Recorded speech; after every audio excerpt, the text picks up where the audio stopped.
This is Fusebox number 92, Crash Point.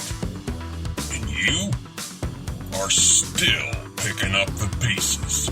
Oh, it just doesn't get any better than this, friends. Welcome in to the 92nd edition of Fusebox. I'm your connected only by invisible threads host, Mark Rose. And over there, suffering from hundreds of tiny paper cuts, is the maestro of meters himself, Milk Canes, everybody. Yeah, thank you kindly. Yeah, I've been trying to figure out where the problem is in the board here. It's getting cranky as hell, man. Yeah. It's been shorting out a lot lately, and the occasional buzz and all that kind of stuff. And seriously, it's on the list of things to replace / retire. So. Are you on that list too?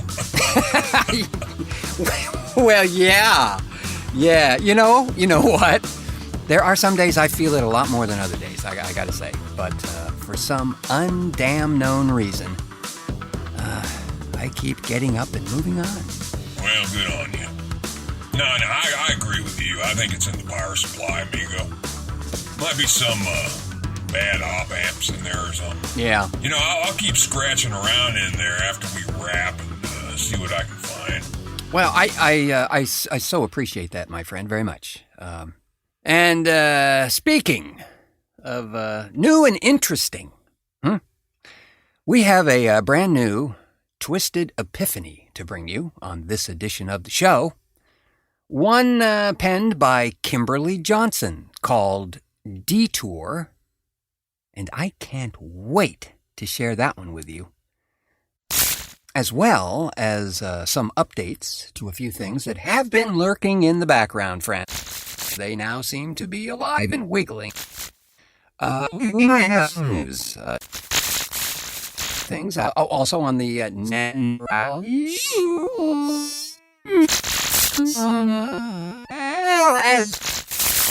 front.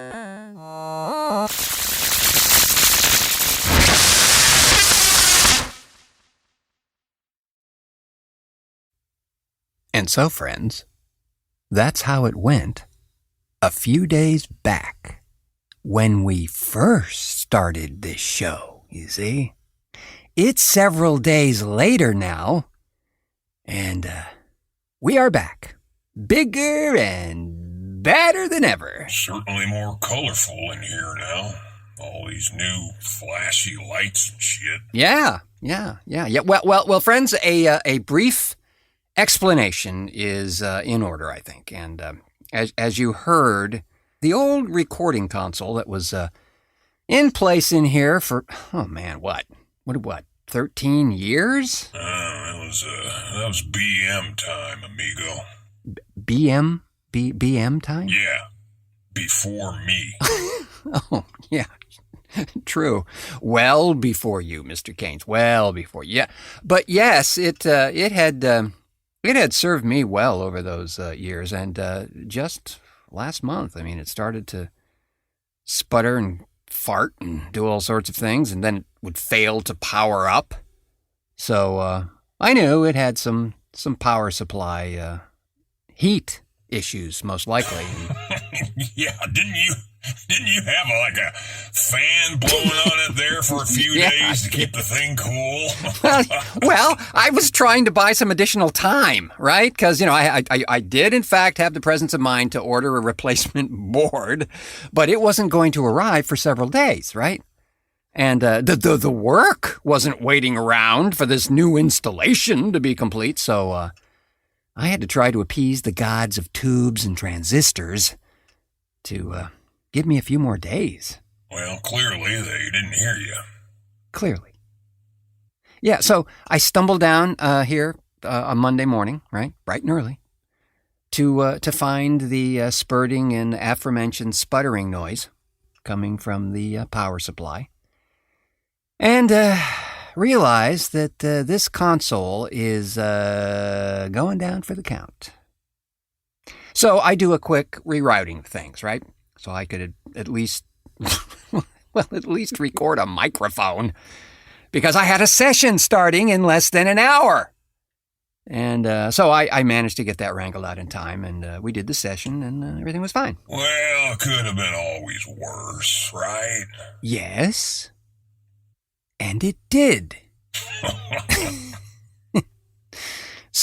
So, like, after I was sure, okay, that I didn't need everything in the room functioning, I made the brave move to start pulling all the cables in preparation of the rewiring that would have to happen as a result of this new digital console coming in, right?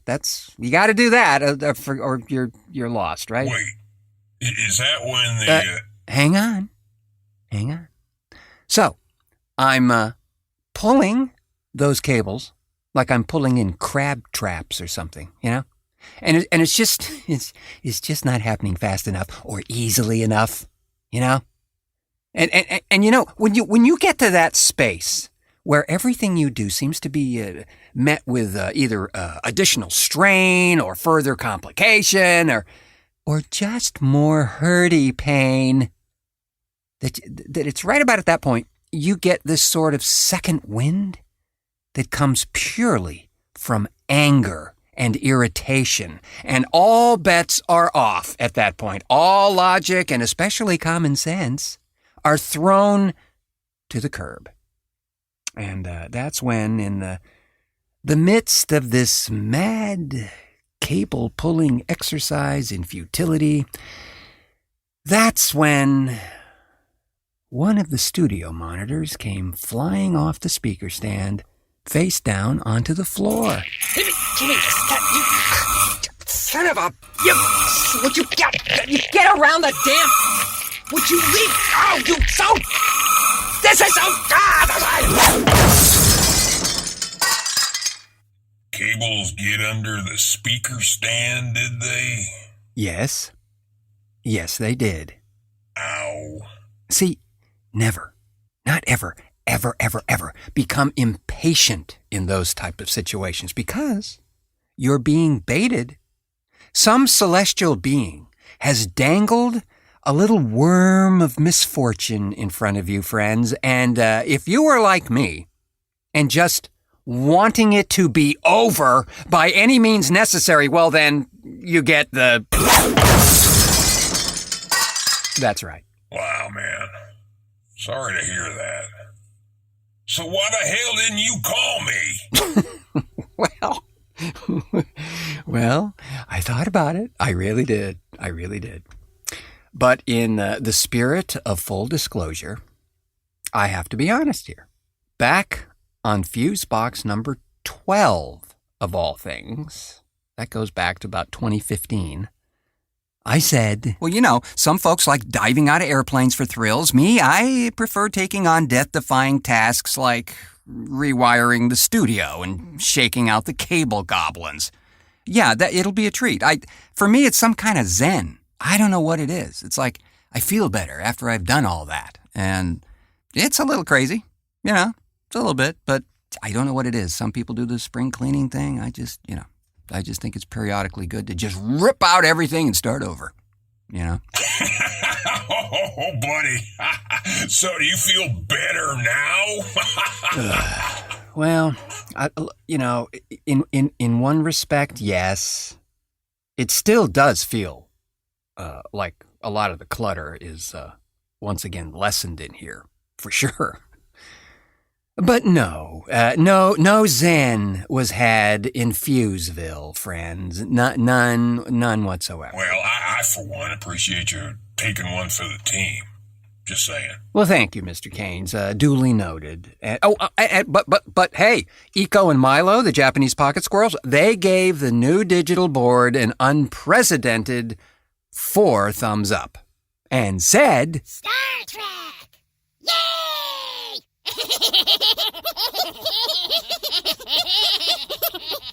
They don't even have thumbs. The show for everybody, but not everybody will like it. Fusebox. I'm quite sad to have to report, in all seriousness, that we have indeed lost a member of our Fusebox family just recently. The lovely gal you just heard there in the ID was Merna Reynolds, and Merna has left this mortal coil for bigger and brighter things in some other dimension. And Merna was an absolute delight and a tremendously gifted voice talent that I've had the pleasure of working with over the years on assorted video games and all sorts of stuff, really. She was just a good sport, always up for the challenges presented, and she really, really, really did sweat the small stuff. Because in our biz, friends, oftentimes it is the small stuff that makes the performance. And she always gave 110% no matter what the gig was. So it is a sad day here, but our thoughts are with the family on this occasion, and she will be very much missed in this crazy world of ours. Yeah, I remember we went to the Crowbar with her once. Oh yeah. She loved that place. Actually, the Crowbar was really Merna's kind of place. Kind of funky and very, very fun and funny. And, kind of lowbrow. Yeah, I remember laughing a lot.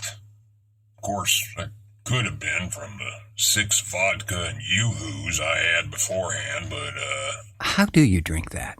Seriously.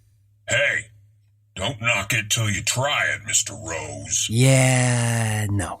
I'm telling you, in Portland here, it'll be the next thing. You just wait. Of course, then I'll have to find something else. See, they always steal my shit, and then I have to invent some other damn thing, and then they'll steal that shit, and then I'll have to... Is this really a problem? Well, hell yes. Look, I get fallopian racing hamsters as a pet, right? And now, the place is lousy with them. I mean, everybody's got them. You're just a trendsetter, Mr. Keynes. What can I say? Oh, and speaking of fabulous trendsetters, may we now please do a Fusebox shout-out? Roger that.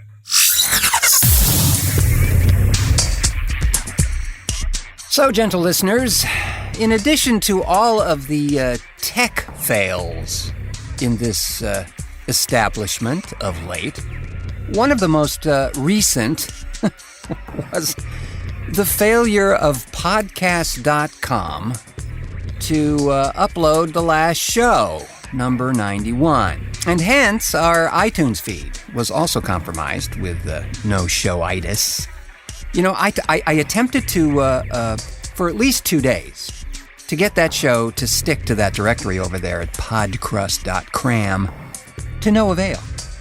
So I decided to take the same route as our fearless leader here on the OnSug channel, the one, the only, Frank Edward Nora, and endeavor to host it through our own servers at DreamHost, which is, of course, also the same ones that host Frank's channel.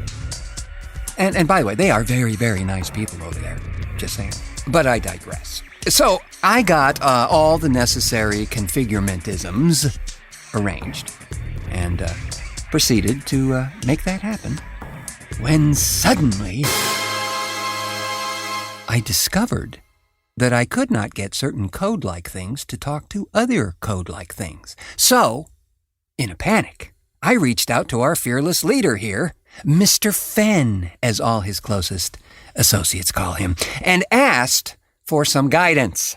Well, Mr. Nora was a wealth of, as one might imagine, positive info, and in mere moments, we had untangled the web mess and are now fully reinstated with the new RSS feed and redirected old feed, and much of that in part to the kindness of Frank Edward Nora, who was emailing me during his work day. So that's support with a capital S in my book. Or he was just playing Hearthstone anyway, you know. Pshaw, Mr. Keynes. No, seriously, much thanks to Frank for taking the time out of his, what I can only imagine must be a virtual zoo at times at a workplace such as that, to help a brother out. So, Frank, this one's for you.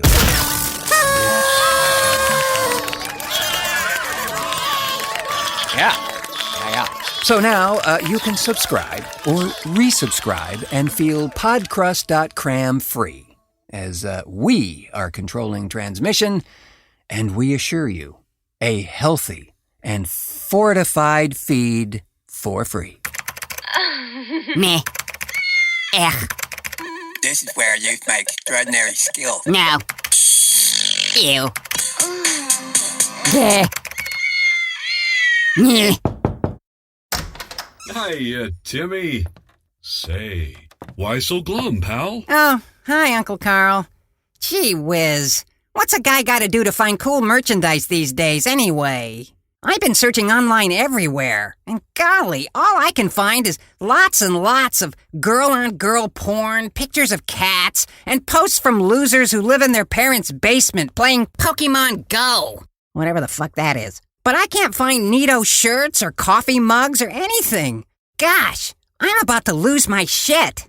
I really want to find a hip flask so I can sneak hooch into church like you, Uncle Carl.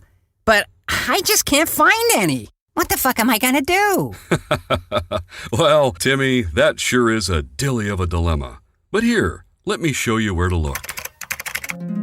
Gosh, look at all that swell merchandise. Wow. Thanks, Uncle Carl. Fusebox is the shit. It sure is, Timmy. It sure is.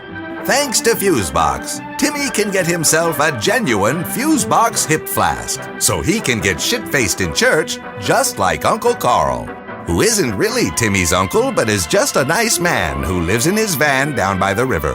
Find Fusebox hip flasks and other swell merchandise at thefuseboxshow.com. That's thefuseboxshow.com. Uncle Carl, I don't have a credit card. Now what'll I do? Why, that's easy, Timmy. Run in there and get your mother's purse.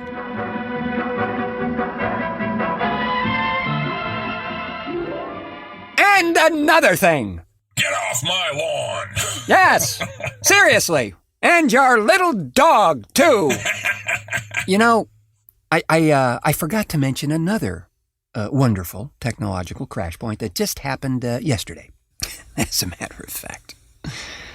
So, I'm calling to make reservations at our favorite sushi place over here, taking note of the time as it was about 5 p.m. straight up.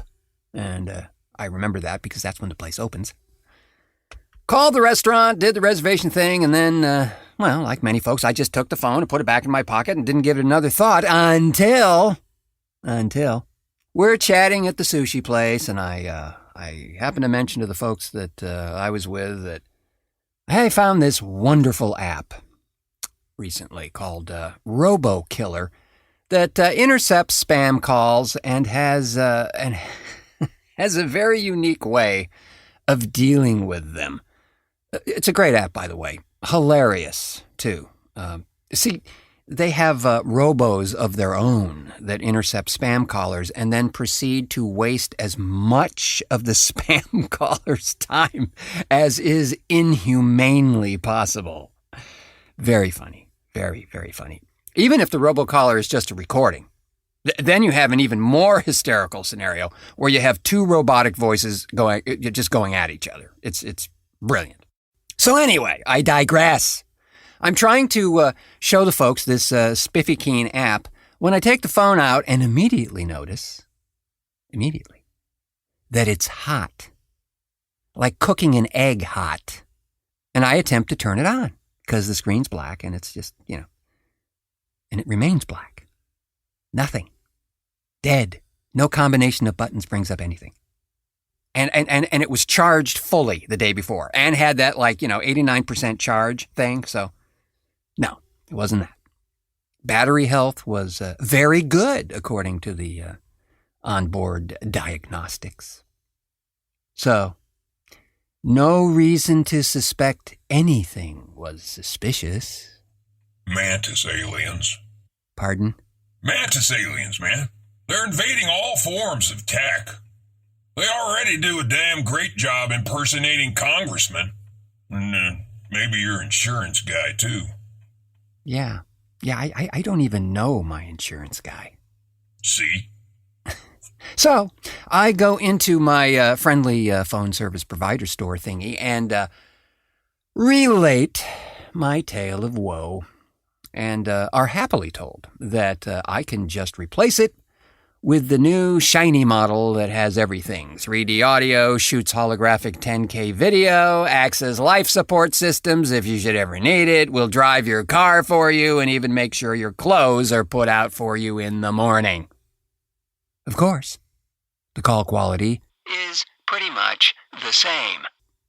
So, naturally, I say, sure, fine, whatever. See, I got to get this solved. There are 2 lines on my phone, and neither one of them is accessible at the moment. So, okay, let's just go ahead and do this.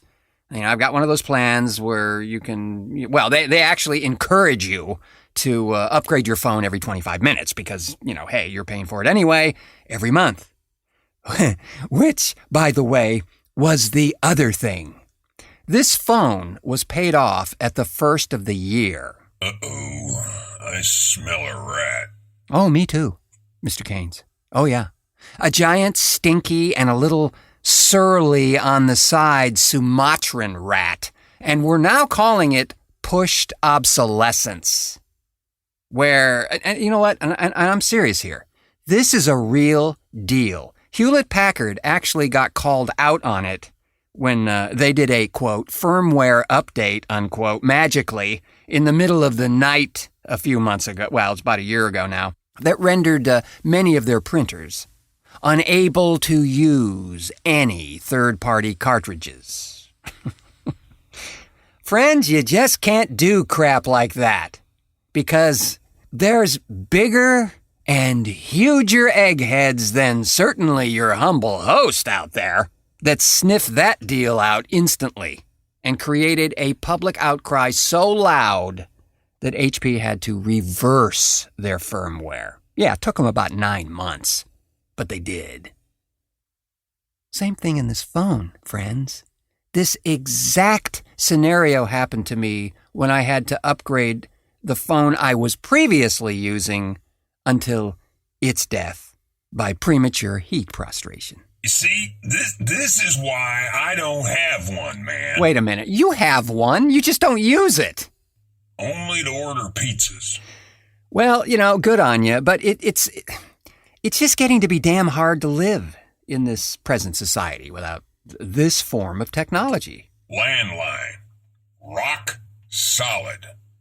When all the power goes out and those damn cellular towers fail, what are you going to do then? Yeah, but you know what? One good earthquake would take the phone poles out, you know? Or, what if comes back, you know? Then all bets are off. Just saying. So, just be aware, friends, of pushed obsolescence, as it's a very real deal. And the next time your phone attempts to act as a heating pad in your pants, yeah, well, you just remember, it's pushed obsolescence is the culprit. So what if they just made it vibrate continuously instead? You know? Might be one hell of a selling angle. You know what? You might just have something there, Mr. Keynes. You just might. So, as I mentioned way back at the top of the show, we have a new Twisted Epiphany to share. And in case some of our newer listeners are not keen to what I refer to here, the Twisted Epiphany segment features spoken word pieces by various folks that are, basically conned into letting me have my sonic way with their highly personal writings. No, seriously, we are most grateful to have the opportunity to work with these writers and with their work, and we've We've had the good fortune to have done a number of these things over the years. The newest edition is from Kimberly Johnson, who also narrated it. It's a really textural and introspective piece called Detour. Twisted Epiphanies.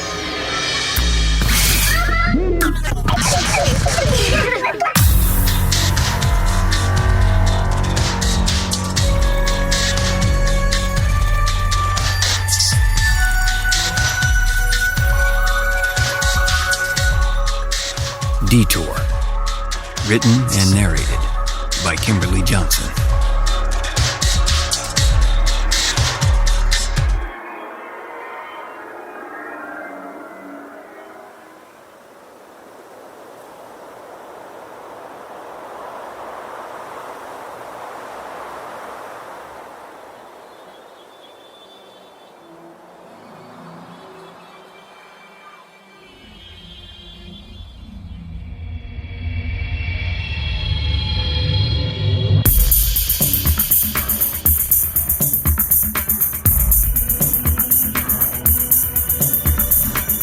I'm driving fast.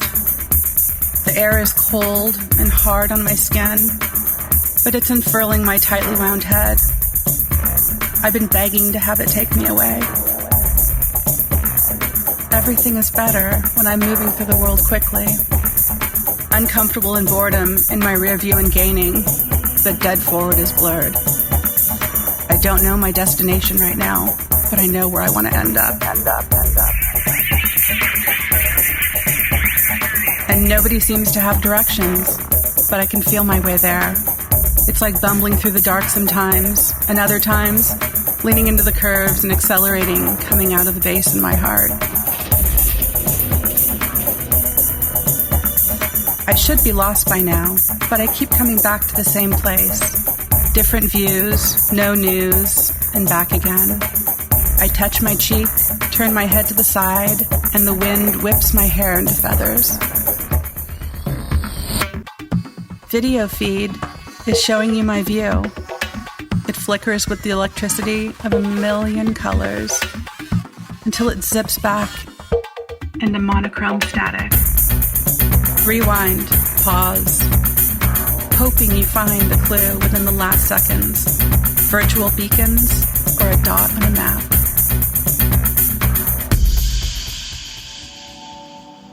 If it's meant to be like a cherished crumpled Valentine, then we'll find it soon.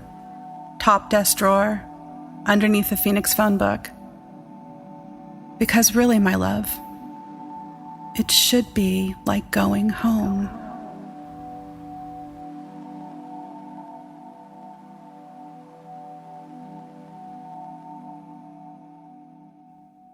Yeah, I truly enjoyed building that one, and Kimberly gave it a very informed read that I think spoke volumes.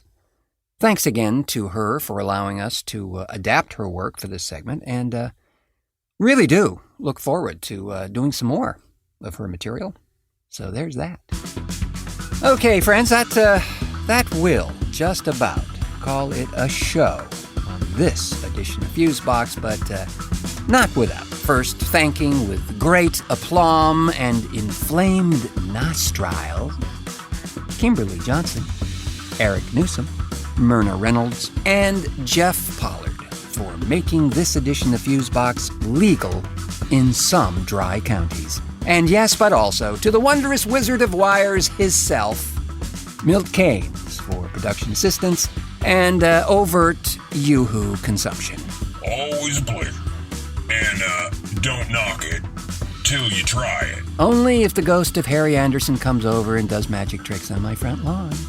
Last but surely not least, thanks to you, friends, for pushing play on this edition of the show. And remember to resubscribe or even subscribe to this fine program wherever you may have found it. And we now are in thrilling bas relief in full quadraphonic sound, vinyl not included. Your actual mileage may vary, but not by much. So I have been your often imitated but never imagined quite so tall host, Mark Rose, saying until our next cartoon.